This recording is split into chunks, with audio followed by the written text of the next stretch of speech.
On this episode of Survive and Thrive 8791, I welcome Aidan Konop, former Wisconsin Badger basketball player, to the Buck and Honey's remote studios. Aidan shares his powerful journey through OCD, anxiety, and chronic pain, revealing how he learned to challenge negative thoughts, rediscover confidence, and find purpose beyond the game he loves. This will be a good one. Here we go. Good morning, good afternoon, good evening. What is up, wherever you are, whatever you're doing? I hope you're having a great day. Welcome to another episode of Survive and Thrive 8791. I'm your host, Coach Decora. We're in the Buck and Honey's remote studios on the east side of our great capital city of Madison, Wisconsin. You can follow the podcast on Spotify, Apple Podcast, iHeartRadio, and YouTube at Survive and Thrive 8791. You can follow the podcast and get access to previous episodes on all these podcast platforms at Survive and Thrive 8791. The podcast. Don't forget to hit that follow or subscribe button wherever you listen to the show. Leave me a comment if you like what you heard. If there's a topic or guest who would love to share their story, please email me at tdecora@gmail.com. Glad you could join us. Our mission is to share stories and conversations that make you cry, laugh, and think, stimulating emotions, creating laughter, and inspiring the mind. A new podcast will air on Monday and Thursday morning, featuring a wide range of guests. The podcast will touch on many subjects such as, but not limited to, grief, loss of a loved one, recovery, professional setback, mental illness, success despite challenges, etc. Our guests will share how they learn to survive and thrive. Before I introduce our guests, I'd like to highlight a couple of websites. CoachDecorallLC.com, where you can book me to come and speak to your place of business, school, or group. Love to do that kind of work. And SurviveandThrive8791.com. You can see what we are doing and the events we are hosting. If you are a business or an advocate for mental health and recovery, we invite you to partner with us through sponsorship opportunities. Please contact us at surviveandthrive8791@gmail.com.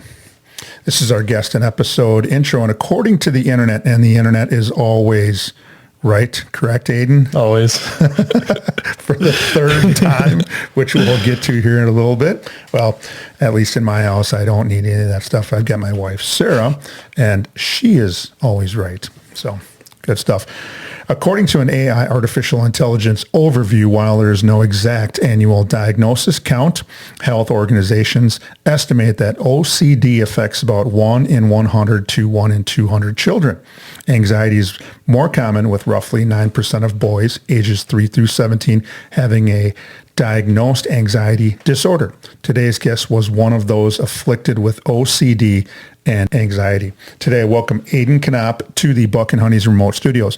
Aidan grew up in Butler, Wisconsin, a community located 90 minutes east of Madison, Wisconsin. He attended Hamilton High School and is a proud Charger. After high school, Aidan would take his talents to the University of Wisconsin-Madison, where he would join the Badger men's basketball team. After a year with the team, he was forced to medically retire from the team. Today, I'm so glad you could join us again. Aidan Konop, what is up? What is up? Just a little background here. Hopefully we sound pretty good, and normally we do, but technical difficulties, and I got to hand it to my man here, Aidan, for driving up here from today from his place of work. But over the weekend, he made a couple of trips back to try to get this thing recorded. And as I told him, I wanted so much to get him to come on because of the content that he has, and not just one thing that he has worked his way through, and then being an elite college student athlete and high school athlete, but he's worked through some challenges in his life, and we're going to talk a little bit about that. How was the drive over? I mean, how was the drive? It was good. It was the same as the other two. It was good. So when you come up, do you come up the interstate then? I do. Okay. And yeah. There's just a little bit of I think some construction in between here and probably like Lake Mills, but it's pretty smooth sailing on. Yeah. I would say today was probably the worst, just with the rush hour traffic. So where are you located for then work today? Menominee Falls. Menominee Falls. Okay. Yep. And I suppose you got to navigate a little bit of rush hour traffic, trying to get out of town at least. Hopefully it wasn't too bad for you. Before we get to your story, I need to talk about our sponsor. Our sponsor, Buck and Honey's restaurants, are a place that people can escape to. For me, it's a great escape from cooking dinner. Do you cook? And if so, genre, style, or cuisine? I do cook. Very simple, just ground beef, eggs, nothing more than that. Lots of protein there. Yes. Okay. And that's a little different than the normal college student, because you got a couple years left. But I mean, Yes. at least for me, college is if you weren't eating at the the school cafeteria and you had to go and start cooking on your own, that was pretty much a staple of Domino's pizza or frozen pizza, mac and cheese, or a heavy dose of ramen. I mean, you can't go wrong there either. No, you can't really go wrong there in terms of the taste. But yeah, I'm glad I was a college athlete myself because I could run some of that stuff off. Probably not so good for the waistline if I wasn't a college athlete. With their great food and drink menu, 5-star customer service, and a welcoming environment atmosphere, people keep coming back with locations in Sun Prairie, Monona, Waunakee, and Mount Horeb. Most communities in Dane County, which encompasses the Madison metropolitan area, can get to a Buck and Honey's within 10 to 15 minutes. Drum roll. And again, there's that Menards, very acoustically sound table. Menards, whenever you want to jump on, we will take your sponsorship opportunities. Have you been to Buck and Honey's? I have, yes. We went a few years ago for my sister's graduation from Madison. So yeah, that's a kind of common thing because one of the guests that we had on here was Carter Gilmore from Heartland Arrowhead, and he was a guest on here. And then I attended his graduation post a dinner, and it was actually at the Monona Buck and Honey. So I think that's a kind of a popular place, and especially probably maybe for your family because you're heading out of town. It's kind of sort of on the way out of town for you guys. right. So on the podcast, our guests follow the format for sharing their story like this. In segment 1, we talk about what was it like. We'll get into Aidan's history, what happened to get Aidan on the podcast. And in segment 2, we continue to talk about what happened and get into what it's like now. And we discuss Aidan's 5 suggestions for thriving. Segment 1, what was it like before and what happened? You grew up in Butler, Wisconsin, graduating from Hamilton High School, and you are a proud Charger. Tell us about what life was like growing up. Yeah. So growing up, for those who don't know, Sussex Hamilton School District is kind of like a combination of 7 different villages, towns, cities, and whatnot. I think it's made up of Sussex, Menominee Falls, Lisbon, Lannon, Butler, and I know there's a few others in there too. But I was from Butler, and so in Butler there were not many kids my age. Mm-hmm.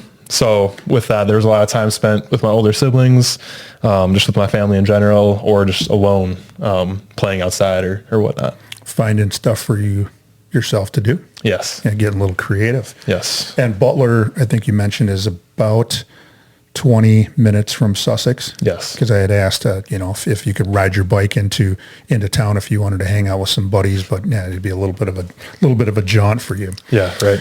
In high school, and we're going to talk about the basketball stuff because that's kind of right about the middle of where you're starting to experience some of these issues. What were some of your favorite non-sports memories? I did not do a lot of the things my peers were doing, my friends were doing. Again, same thing as my childhood. Like I was spending a lot of time alone. I wasn't going to prom, wasn't going to homecoming, wasn't hanging out with friends on the weekends. Like I was by myself or with my family. And so, some of my best memories from that time were probably with my family, holidays, Christmas, 4th of July, things like that. Yeah, and that's okay because everybody's got their niche, and some people like to get involved in, stuff going on at the school, stuff people like to get involved with things outside of the school, or some people just like to, hey, I like to do stuff on my own. I'm kind of a little bit of a quote loner, but just feel more content being by themselves or doing things with their family, and you chose to do the latter. So tell us about your family. You got mom and dad and a couple of siblings. Spin some yarns about them. Yeah, so my mom and dad, they also grew up in Butler, and my mom, she currently works in real estate. She just started her own real estate brokerage called Juniper Realty. And if you need a house in the Sussex, Butler, Lisbon, Menominee Falls area, hit up Juniper Realty. Yes, okay. Juniper Realty. And yeah, then my dad, he works more in construction for, I believe their company is called Midwest Construction. Okay. And so, yeah, they've been amazing. My siblings, they both went to Madison as well. My brother's 10 years older than me. He was real estate and finance, which is my major. And then my sister, she's about 5 years older than me, and she was industrial engineering. Okay. Yeah. And both those two played sports like you did as well. Yeah, they both played basketball, same exact sports lineup for all of us. And you have four, not two, but four little dudes that you like to spend some time with. You want to mention them? Yeah. My brother has two sets of twin boys. Which is kind of semi-unbelievable. I mean, still have a hard time understanding that, but it happens. Yes. Yeah. And I mean, they're amazing. I think they're 3 and 9 months at this point. But I spend a ton of time with them, just playing with them, being the fun uncle, doing all those things. So, yeah. Yeah, it's crazy to have not just one set, but then you have two sets, and then they're kind of pretty close in age, and that's got to be it's so cool now because they do all kids do like the funniest things, but then as they start to grow older, and then probably in what do we figure, like 14 or 15 years, we're gonna have all these Konop boys playing basketball. I know. Wouldn't it be so cool to see 4 Konops in the starting lineup? Yes. A set of juniors and a couple of freshmen, and maybe a cousin maybe in there somewhere. I was telling my brother we need one more. Yeah, one more from him. He needs one more, maybe a point guard or maybe a post player, anything. Yeah. Fill out the team. After high school, you would take your talents to the University of Wisconsin-Madison, where you would join the Badger men's basketball team. Quite an accomplishment in itself. Tell us about the recruiting process and why you decided on the Badgers. I mean, having your older siblings go, I think, had a lot to do with it, but there were some other extenuating circumstances that landed you at the Badgers. Go ahead and talk about that. Yeah, well, I think just to start, it's a lot of boys' dreams growing up in Wisconsin to play for the Badgers, playing for your home states. So yeah, it was always a dream of mine. I loved the Badgers, especially when they were in the Final Four, those back-to-back years, 2013, 2014. And so, always had a love for them. But, I never, throughout my middle school and high school years, I never thought one day I would play for them. I never thought I was good enough, never thought that would even be a possibility. But my recruitment really started my senior year, the summer before my senior year. As we'll talk about later, I wasn't, having any exposure the previous summer, the previous year. So that summer before my senior year, me and my mom took a trip out to the East Coast, to a bunch of kind of Ivy Leagues. We went to Colgate, Yale, Holy Cross. And I'm going to give you some props here too, that you were very strong academically, which gets me to understand why you'd be out on the East Coast looking at those schools. Right. And so, yeah, I went to those camps, got a lot of exposure, a ton of coaches there. And the only offer I pulled out of that summer was Hillsdale. It's a D2 in Michigan, and a very good D2. But, I always had D1 on my mind, especially at that point. And so I kind of wanted to wait it out, see what else I could get my senior year of high school, my senior season. And that would come in the winter when Northwestern hit me up asking me if I want to be a PWO, preferred walk-on. Yep. This was crazy for me just to be on the phone with a Division I coach. That was an awesome feeling, getting that phone call. But I took a visit to Northwestern, loved their campus, loved their facilities. Chicago. What's to not love about Chicago? Exactly. Yeah. Exactly. Absolutely loved it and wanted to commit there. But they kind of had an issue going on with one of their seniors who wanted a 5th year. He was going to court trying to get another year, and we didn't know how it would turn out. So they told me they could not guarantee me a spot, even though they wanted to. And so I was basically left without a school in April of my senior year. The next month, that May, I was chilling at home one day, and Coach Cerrone, my high school coach, gave me a call and said that the Badgers might be hitting me up sometime either that day or tomorrow. Shout out Coach Andy Cerrone. Andy Cerrone, yes. One of the Wisconsin legends. Yes, he is. And so later that day, Coach Sharif Chambliss, he called me up from the Badgers and said they would love to have me as a preferred walk-on. I took a visit 2 days later and then committed, I think, the next day or the day after that. And yeah, absolutely loved it. I was stoked and could not have possibly asked for a better situation. Well, in terms of academics too, you maybe a slight smidge step down, but it's still a Big Ten degree that you're going to walk out of there with in a couple of years. And Wisconsin is by no means a slouch in terms of academics and athletics. So yeah, a lot of things you're checking off, a lot of boxes there. Right. After a year with the team, so you graduate, you're at home for the summer, and you spend the year with a team, but you had to medically retire. And I want to have you kind of go through paint a picture for what it means to medically retire, and then talk a little bit about kind of the nagging injury that you still are working through almost a year and a half later. Talk about that. Yeah. I mean, when you medically retire, you're not retiring on your own terms. Mm-hmm. It's not something you can control, not something you can help. And what I was dealing with, it actually started my senior year of high school. I was getting these crazy pains. I was getting a bunch of other symptoms throughout my body, and did not know what was going on. But it would flare up every time I hooped or lifted or did anything in terms of physical exercise. I was able to get through it for a while. Obviously got through my senior year, got through that summer after. But as I came to Madison and progressed through that freshman season at Madison, it just got worse and worse gradually. Eventually, I would figure out that what I had was called pudendal neuralgia. All right, pudendal neuralgia. Yep.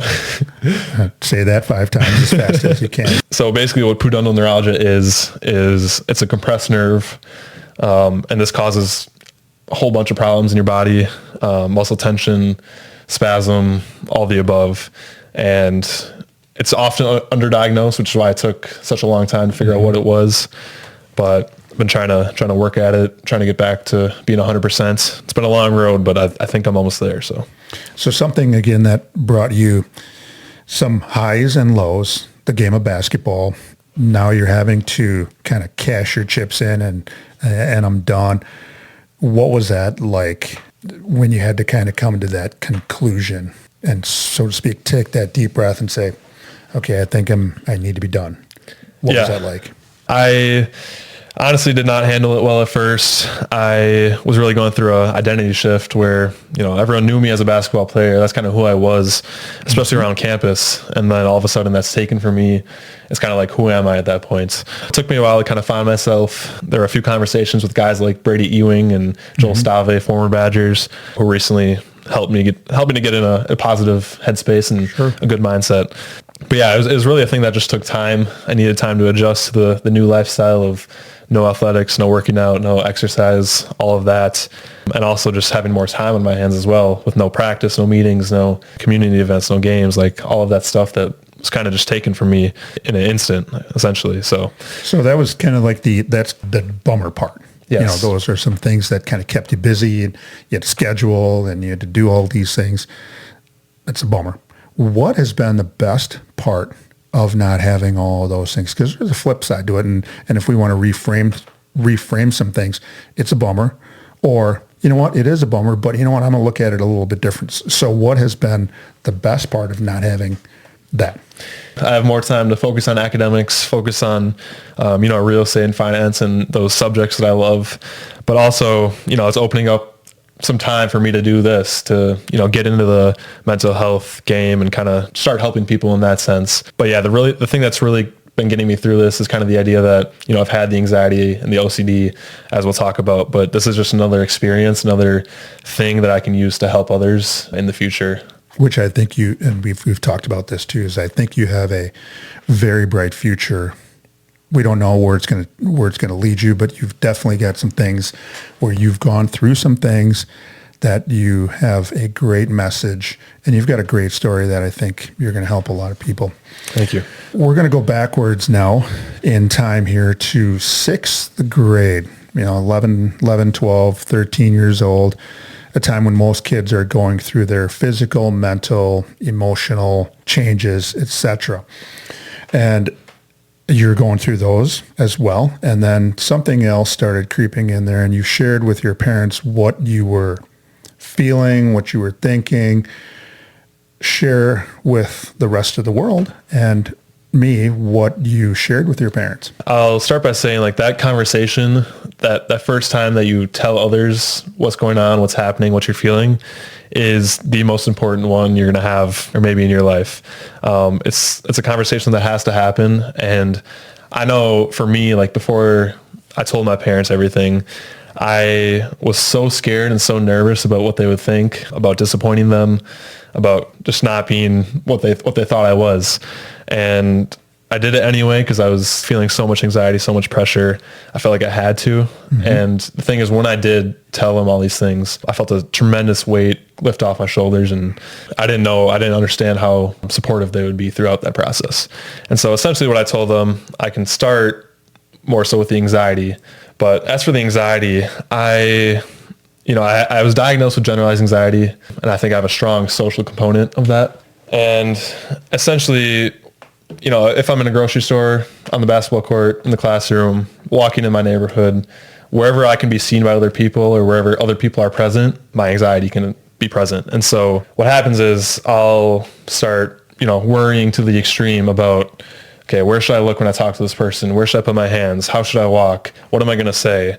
What bad things are going to happen? That was really like a key component of it, is like I would always worry about the worst things happening, to the point where I would be at my house before I would go out for a social event, or before I went to practice, went to a game, and I really thought I was going to die if I left the house. And it gets to that point over time. It gradually builds, and it's just not a fun thing to have. And those worries are kind of accompanied by a whole host of physical symptoms. You get the shallow breath, the racing heart, the muscle tension, cold hands and feet, your vision narrows, you sweat profusely, like all of these things happen. And, when a lot of people separate the brain from the body, but they're really one, and you do have this physiological response as well. What's nice about all of those, some of the people that are listening today, when they see that you're speaking on anxiety or OCD, but the anxiety component, and you started rattling off some of those things that I went through with my own anxiety for a long, long time, and I'm checking those off.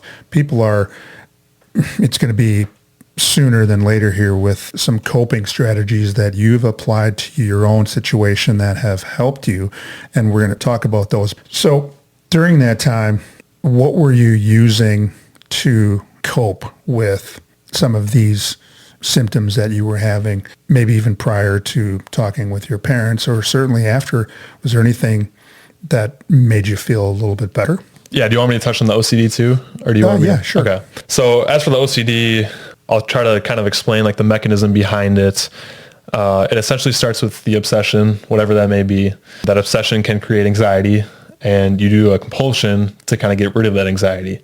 And the compulsion can bring momentary relief, or sometimes it even brings no relief at all, but you still do it. But the kind of key component here is that the next time you have that obsession, it's going to be strengthened. It's going to be worse than it was before. And that's why it's so important to resist the compulsions, because when you do the compulsions, the obsessions only get stronger. So I had a whole host of different subsets of OCD: contamination OCD, harm, checking, perfectionism, Piro, order, like just right OCD. I've had all of these throughout my life, and it's kind of morphed over time in terms of which ones I've had. But I would say from 6th grade on, it was all about being perfect. And it was a lot of perfectionism OCD in all facets of my life. It'll affect you, in basketball, as we'll talk about, but even doing laundry. You want to do laundry perfectly, or you want to brush your teeth perfectly. And the thing is, there never is perfect. You'll never be perfect. And so the OCD never goes away. I'm glad you brought all those things up, because there's different components, like you had mentioned.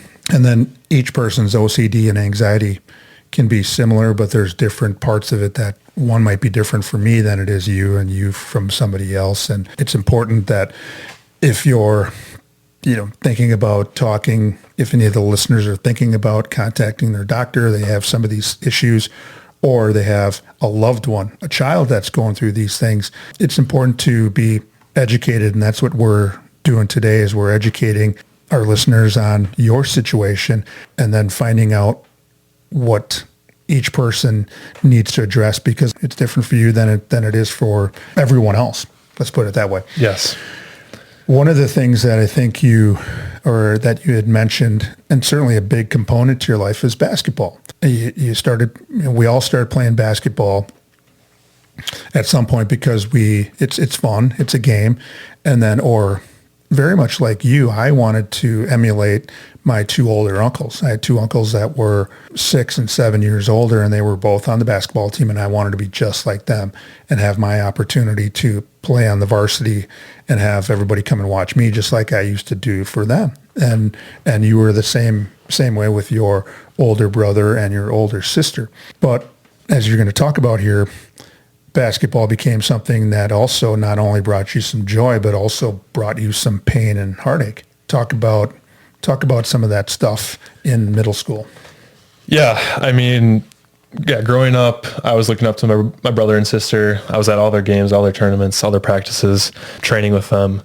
And all I wanted to do was play varsity basketball. So that was always my goal, that and play for the Badgers. That was always my goal. And it's really what I worked for all my life. Really in 6th grade is when basketball became a double-edged sword, something I loved, something I hated. And that was due to both the anxiety and the OCD.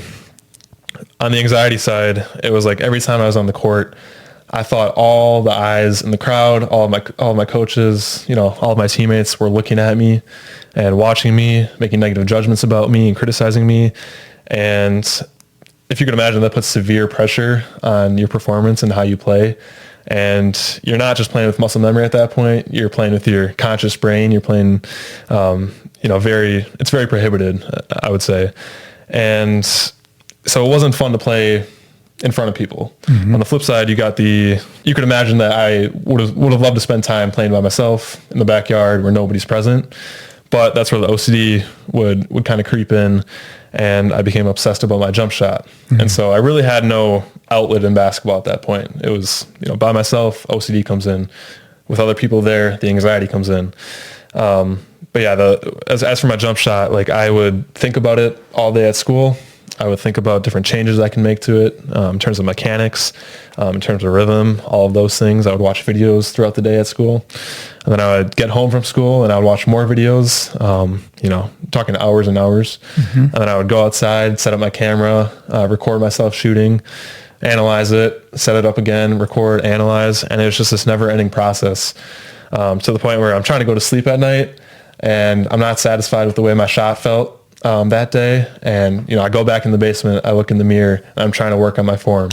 And it's just a never ending obsession that really haunted me in many ways. Yeah, it was kind of that, like you said, double-edged sword. You loved it, and then you started to obsess about your jump shot, which a lot of high elite athletes and players do, is they look at how can I break this down and make this better. And you were probably shooting 10 jump shots and you're making 8, which is 80%. That's pretty darn good. But I'm going to guess that when you didn't look at the 8 that you made, you looked at the 2 that you missed, and that tended to overshadow the good. And that was probably throughout the course of your life, early life, not just with basketball, but everything else. Exactly. Yeah. I remember so many times throughout middle school, throughout high school, it felt like every practice where I would come home and tell my parents I'm done, I'm quitting. Like, I'm the worst player on the team. I just can't do this anymore. I put in more work than anybody, but it's not paying off. I don't know why this is happening. I don't know why I suck. Like, I was telling them these things every practice, it seemed like, and they couldn't understand it. To them, I'm one of the best players on the floor. I'm making all the right plays, like all of that stuff. And there's just a severe disconnect there. But the person with OCD can't see that. They are so focused on what they can't do, what they're not perfect at, that it really just blinds them. I think you brought up a really good point. Your parents thought you were one of the better ones in Sussex, and you might have been the best player at your age level, but you were also one of the best players at your age level, not just in Sussex, but in the entire Milwaukee area. Yeah. Coming up through, which would land you on the varsity as a freshman after a standout, middle school years. And then you end up on the varsity, kind of achieved your goal, and had a pretty good freshman year. You got to play with a future NBA player, Patrick Baldwin, and getting a lot of minutes. He leaves sophomore year. Again, very good year statistically. But what was happening in that sophomore year that started to make you really question some things? I think sophomore year, by that point I was burnt out. It's been 4 or 5 years of severe anxiety, severe OCD. I think I just kind of hit a wall. But at the same time, I was planning on playing for a new AAU team, after that sophomore season. And, new guys, new team, all of those different pressures really just made it too much for me. And to go along with that, I was spiraling into a severe depression. I was just hopeless. I didn't see a light at the end of the tunnel. The anxiety was so bad that I really just didn't care about anything anymore. And it would eventually lead to suicidal ideation. And we're going to maybe start that second segment with that, because our listeners want to hear the rest of your story and what has brought you to the podcast. I need to talk about our sponsor one more time. Buck and Honey's has been with the Survive and Thrive 8791 crew since the beginning, with 4 locations in the Madison area. One is always near. People ask why Buck and Honey's. Owner Tom Anderson places a high priority on the mental health of his employees. He has a mental health professional available for them should they need support. I don't know how many businesses go above and beyond their EAP, Employee Assistance Program, but Buck and Honey's does. Aidan Konop is in the Buck and Honey's remote studios today to talk about how he is surviving and thriving while coping still with OCD and anxiety. After his sophomore year, and you just heard him talk about suicidal ideation, he had enough, and enough was enough, and did something that not very many high-level elite high school basketball players do. He's here to tell us what happened and to share the rest of his story and how he has been coping in order to help others. So please stay tuned. Don't change that channel. You're not going to want to miss segment 2 of Survive and Thrive 8791. We will be back. If you, a loved one, or someone you know is experiencing a physical, mental, or emotional crisis, there is help and resources out there. Contact NAMI, the National Alliance on Mental Illness Helpline, at 1-800-950-6264. This is a free service providing information, resource referrals, and support to people living with a mental illness, their family, providers, and the public. United Way 211 is available 24/7, 365, and offers free confidential assistance. They connect people with the local programs and services that can help. Dial 211. Emergency Crisis Services, dial 911. The Suicide Prevention Lifeline, dial 988. To connect via web, chat, visit suicidepreventionlifeline.org. Along with those numbers, there is help. You just need to say 3 words. I need help. Now, back to the show. We are back. Welcome back to segment 2 of Survive and Thrive 8791. I'm your host, Coach Tim Decora. We are in the Buck and Honey's remote studios on the east side of our great capital city of Madison, Wisconsin. The podcast is where we feature guests who share their story in hopes of helping others who may be struggling with what life throws at them. Today, I'm glad to be joined in the Buck and Honey's remote studios by Aidan Konop. He is here to talk about how he has coped with OCD and anxiety and still coping. You'll hear the rest of his story and how he's been able to navigate life while being an elite high school and college student athlete. So at the end of your sophomore year, your mental health started going downhill fast. And you just mentioned suicidal ideation. And that is a 2-word sentence to describe something that has not been around for a long time. I want to say maybe 10, 12 years is maybe when I first started hearing that term or those terms, suicidal ideation. Talk us through from your standpoint what that means. So I think it really comes out of that depression. When I was depressed, I was just laying in my bed all day, missing class. I was done with basketball. I am just, again, laying in my bed, crying, hopeless, sleeping, do nothing but that. And you get to a point where it's just like, I can't take it anymore. I can't do it. Like I said, you don't see a light at the end of the tunnel. There seems to be no way out of this. And I started having these thoughts like, man, maybe the world would be better without me. Maybe my family would be better off. I don't think anybody would forget me anyway. And I'm really just started envisioning like how I can maybe plan this out, how I could do it without causing too much distress on the people around me. And again, not a good place to be, but at that time, it just seems like the only option. So you started that new AAU team, and then along comes the same questions of, am I going to fit in? What are the coaches going to think of me? What are the other players going to think of me?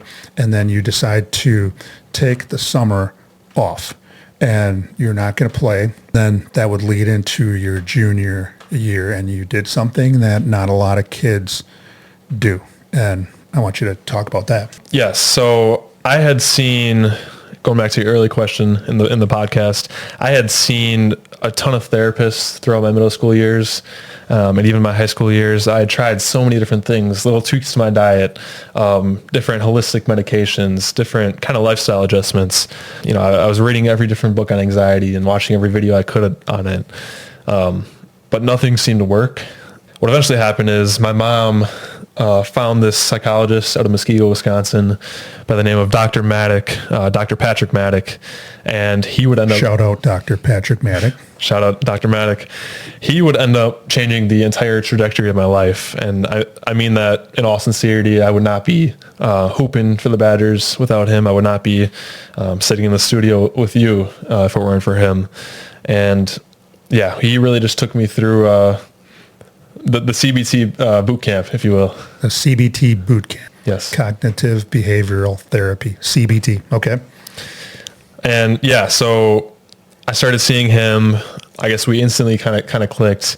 He had worked with a lot of athletes before, and he was experienced. He knew what he was doing, and he had studied under one of the best cognitive behavioral therapy practitioners. First thing we kind of did, he put me on a SSRI, or he didn't put me on it, but he recommended it. And so I got on that. I was very, apprehensive. I had never wanted to take a medication. I hated everything about medications, but I trusted him, got on it, and slowly ramped that up over time. But kind of with that, we started this CBT. And what it entailed was really the first few months, we wanted to kind of figure out what the root fears were, the root obsessions were, and kind of what was happening. So I kept like a worry log where every time I had an anxious experience or, a very bad obsession, I would write down the intensity, write down the date. And over time, we kind of got to see a few patterns emerge from that in terms of what my fears were. After we kind of did that is when we started what was called dragon busting worksheets. And as he explained to me, the dragon is essentially the thing in your brain, the anxiety that is playing tricks on you, fooling you, making you think things are worse than they are, more likely to happen than they are, and wrecking havoc, really. We had these worksheets, and essentially what would happen is you would have an anxious experience, whether it was in school and basketball, whatnot. You would write down what happened and what bad thing you thought would happen during that experience. And you would rate the intensity of that bad thing. And kind of from there is when the magic happens. You would go into the perspective of the dragon, or at least the mind with the dragon. And you would say, okay, what did the dragon believe made me think was going to happen? What bad thing? You would kind of rate 0 to 100, how bad this thing would be if it were to happen, and how likely you think it is to happen through the lens of the dragon. And then you turn the page and you're onto the scientist brain. And this is the objective, factual brain. It's the truth, really. And you would rate those same things, like how bad would this thing really be if it were to happen? And what are the actual chances of it happening? And over time, what you kind of see is that the difference between the dragon brain and what that is telling you and the scientist brain is just so enormous. And you kind of see through the dragon in a way. And you learn to not trust the dragon anymore. You also mentioned, that's just great stuff. And I had mentioned to you that I would love to have that just for my toolkit is talking about that, because that puts into simpler terms to understand, especially if you're working with the young athlete like Dr. Maddock was, that you can picture the one that's causing the problems, and then you can also put yourself in that other position of, let's really investigate this now and find out and start seeing those glaring differences. In CBT, you're doing some exposure therapy. Talk about what that was like for you. Yeah, so you have anxiety, OCD, anxious events, and obsessions are going to pop up no matter what. But with CBT, you also do some purposeful exposures.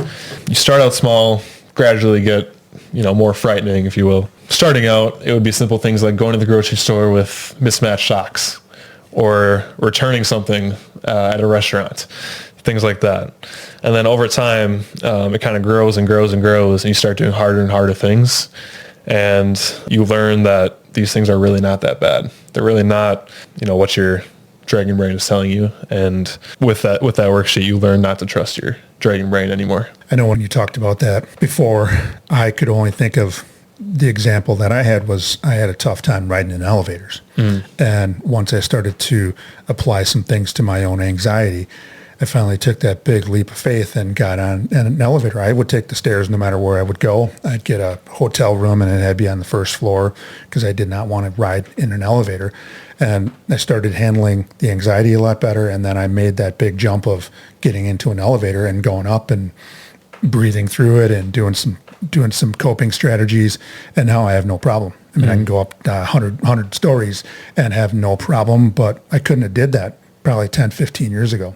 And I've just learned tools in my toolbox. So you start seeing Dr. Maddock, you make your way to your junior year. And again, this is the part where I want you to talk about what you chose to do your junior year. Yeah, so by kind of winter of my junior year, I was feeling good. So it took kind of, I would say, 6 or 7 months to get to that point where I was feeling good about myself. And those months are just work, exposures, CBT. Again, you got to put in the work to really get to that point. But, in December, I called my coach. And so let's back up for a second. You decide at the beginning of the season that you're going to continue to work on yourself, but you're not going to play. Yes, correct. And you're going to spend some time away from the team or not even go to any practices, and you're still working on yourself. Then what happened? Yeah. During that time, the fall semester of my junior year, it was tough, I would say, because, everyone at school is kind of wondering, why aren't you playing basketball? Everyone is asking me, like, what happened to make you quit? And I couldn't give them a good answer. I didn't want to tell them the truth. I didn't want to be honest with them. And so that definitely made the anxiety worse at that time. So ironically, as I'm trying to heal, the anxiety is getting worse from that standpoint. But I did end up getting better over that time. And one thing I will mention with this too is, like, I decided in October, November, I'm not going to go on social media whatsoever. So I logged out of all my accounts, Snapchat, Instagram, Twitter, Facebook, and really just try to use that time for myself to get better and be away from kind of that negativity, that comparison, all of that. So by December of my junior year, I was feeling good, and I called up my coach and told him I want to think about coming back. I'm not ready at this moment, but I think in the near future, it might be a possibility. And so come January, I'm still doing my exposure. I'm still doing my CBT. And we started introducing basketball into those exposures. So I started out, just going to practice, watching from the sidelines, and then practicing, and then kind of sitting on the bench during games, to the point where I was thinking I was ready to suit back up and step on the court. And then I couldn't wait to get to this point again, because it's still, I think, one of the coolest things. And whenever, and I would suggest you write a book on your experiences, because there's going to be so much great content that you're sharing, not only today, but in that book, that this is going to be the end of the first book, is when you step back on the court. And then kind of walk us through that, because I'm already getting a little tingly, but I'd rather have it come from you, because you're the one who it's your story and you went through it. So talk about that. I remember it was a home game on our home court against Brookfield East. I believe this was late January. And that game I was going to come off the bench. Obviously, I'm not just going to, get right back in the lineup first game back. But yeah, as I checked in, as I subbed myself in, I was already starting to think through, the whole past year, even the whole past 7 years, all the work I had gone through to get to this moment, get to this point. And it was very emotional. I would end up checking in, and, everyone kind of stood up, clapping for me, student sections chanting, "Welcome back." And, I saw my parents. I think my mom was almost tearing up there, but it was just a very, very special moment, and probably the most special moment of my entire life, because that was kind of the moment where I essentially knew, like, man, I had done the work, I had overcome this, and now it's not going to stop me the rest of my life. I'm telling you, this is the third or fourth time I'm hearing it now, and it still gets me the goosebumps, and it's just so cool to really encapsulate the last 6 years of your life where you struggled through some things, and mightily, so much so that you had to give up something that you truly loved, but then realizing that it was a love-hate relationship with the game of basketball, and then having to endure those things of why aren't you playing, how come, and why, and this, and then to be able to step on the court, and that was probably the moment when you kind of turned the corner and you started really the healing really started. Yes. Okay. Correct. You would then finish out a stellar high school career where you were one of the best now players, not just in the Milwaukee area, but the whole state of Wisconsin and maybe the Midwest. You've got Northwestern looking at you. The Badgers offer you the preferred walk-on. And we've already addressed you had to medically retire because of, let's say it again, Pudendal neuralgia. Pudendal neuralgia. Yes. Okay. And medically retire, and this last school year, the 2025-26 academic year, you just focused on just being a student. Let's talk about what Aidan Konop is doing right now. Right now, I am really just busy. I just started an internship at Kohl's Corporate right in Menominee Falls. And so I've been loving my team there. I'm excited to get going there. I'm also taking 8 credits this summer, so trying to stay busy again with the academics there. My sister's got a wedding in July, so very excited about that and excited for both of them. And yeah, just spending a lot of time with my family, friends, and trying to get going with these podcasts and with the mental health stuff too.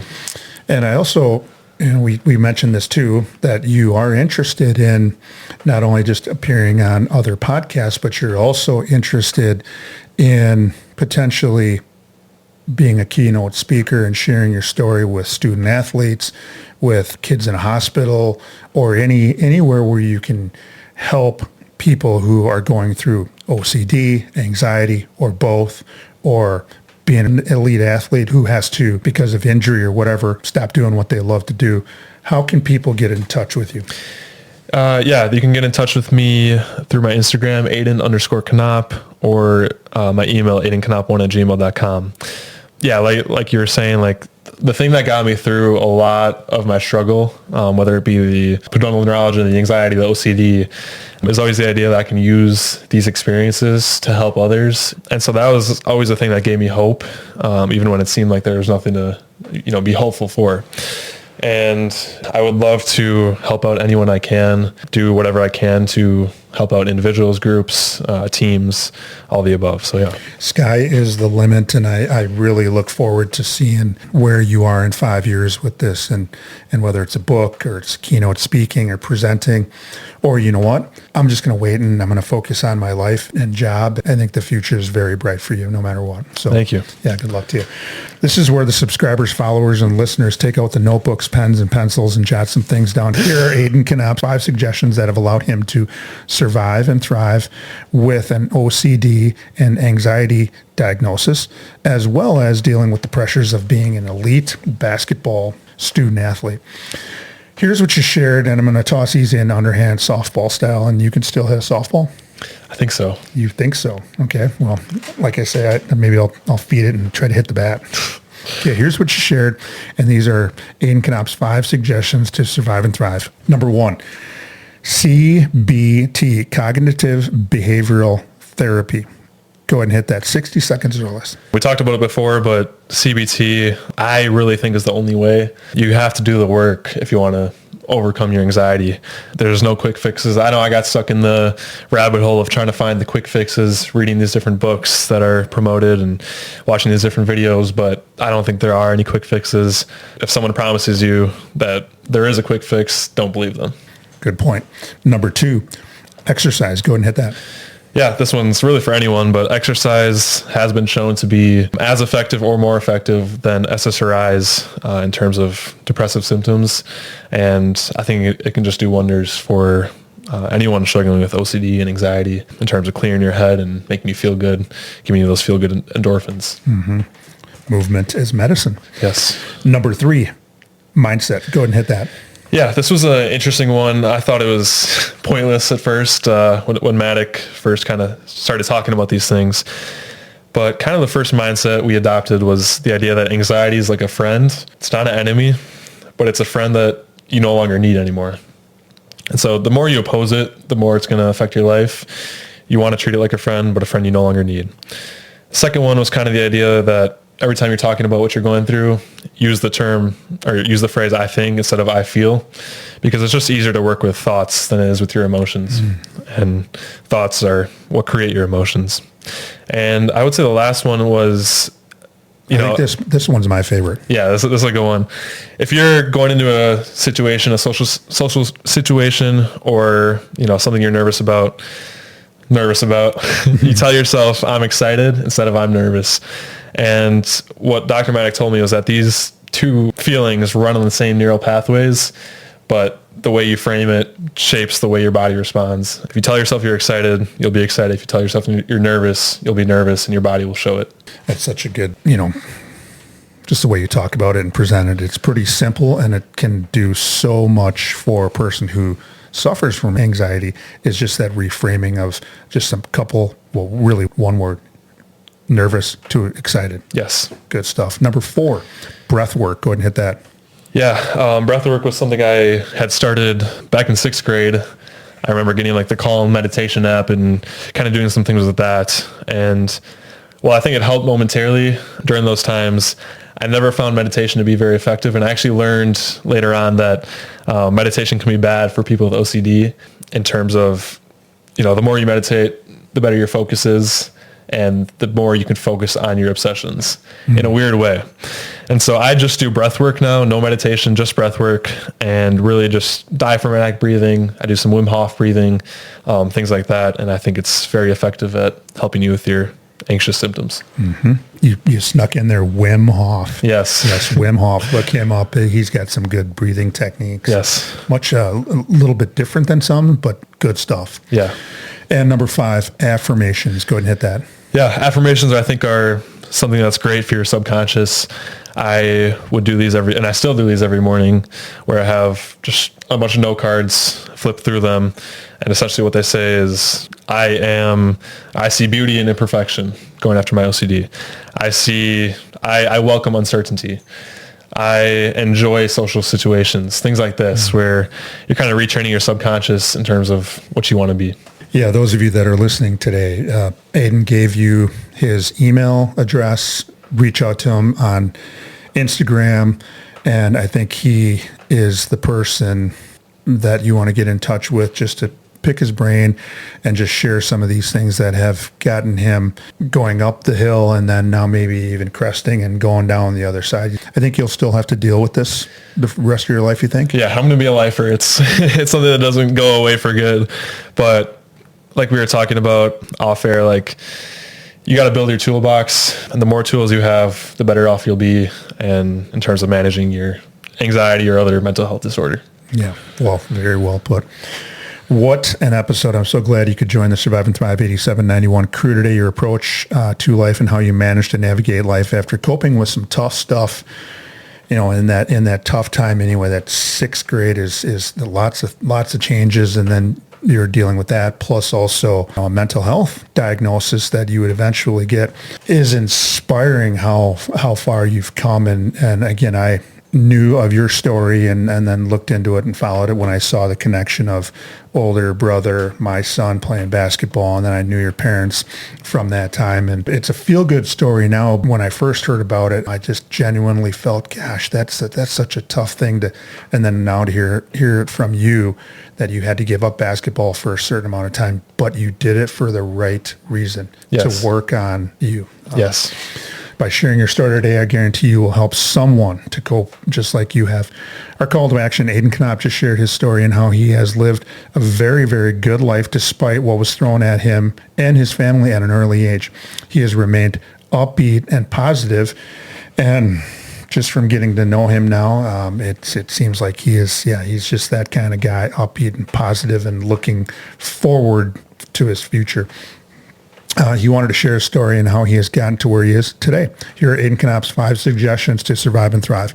Number 1, CBT, cognitive behavioral therapy. Number 2, exercise. Number 3, mindset. Number 4, breath work. And number 5, affirmations. Final thoughts as we close another great episode of Survive and Thrive 8791. Are there any final thoughts? Aidan Konop. I think I kind of laid out the framework that I use to kind of overcome my anxiety, my OCD, but it really is a trial and error. Can't be for certain that these things are going to help you, but I think it's an amazing blueprint at least. It is. And something that you can at least try and apply to your life. But yeah, I just want to, thank everyone who's got me to this point. Mm-hmm. My parents, my siblings, future brother-in-law, sister-in-law, Dr. Maddock, all my high school coaches. Yeah, everyone who was there with me, who supported me and who really understood. So yeah. Yeah, I think sky's the limit for you, and I think you're going to help a lot of people along you've had a tough journey, but you've got through it. And sometimes in order to get through things, you got to go through them. And now you have a big toolbox to be able to handle these things. And some people are out there and maybe they stumble upon this podcast and they're going to hear some really good things and some inspiring things as well. So Thanks again. On our next episode of Survive and Thrive 8791, we will have another amazing guest in the Buck and Honey's remote studios who will share how they learn to survive and thrive. If you have a story to share or you know someone who does, please reach out to me at tdecora@gmail.com. Until next time, hang in there with whatever you happen to be going through, and with hard work, dedication, and determination, you can survive and thrive. Until next time, take care.